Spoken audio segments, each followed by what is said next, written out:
អូនអរគ្នាបើអ្នកចង់ដឹងថាអ្វីដែលធ្វើឲ្យកញ្ចក់របស់លោកអ្នកស្អាតប្លែកហើយជាប់បានយូរអាចកំបាំងគឺ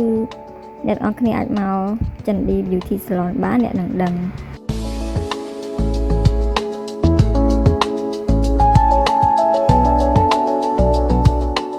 ហើយនៅហាងរបស់យើងខ្ញុំមានពណ៌កញ្ចក់និងថ្នាំកញ្ចក់ជាលទ្ធផលល្អៗម៉ាកល្បីៗនិងមានគ្រប់ជម្រើសដែលជាទឹកថ្នាំដែលជាគុណភាពខ្ពស់ដល់ពណ៌ច្បាស់ភ្លឺរលោងនិងមិនប៉ះពាល់ដល់កញ្ចក់ឡើយ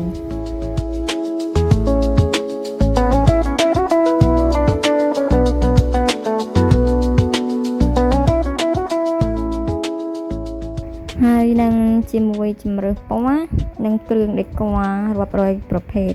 មិនថាអ្នកស្រឡាញ់ស្ទីលបែបសាមញ្ញឬម៉ូដទាន់សម័យយ៉ាងណានោះទេនាងខ្ញុំអាចធ្វើតាមការកំងរបស់លោកអ្នកបានជានិច្ច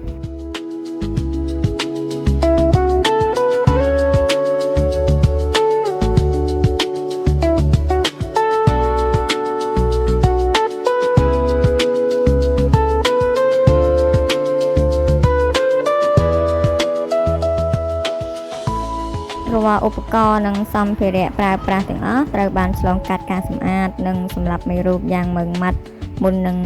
យកមកប្រើប្រាស់ដើម្បីធានានូវសុវត្ថិភាពនិងគុណភាពស្អាតកម្រិតខ្ពស់ជូនភ្ញៀវ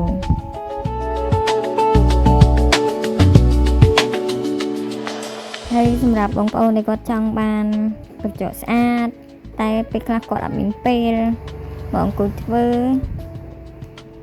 ចំណាយពេលយូរអញ្ចឹងគឺគាត់អាចកំងនៅការធ្វើកញ្ចក់ស្រាប់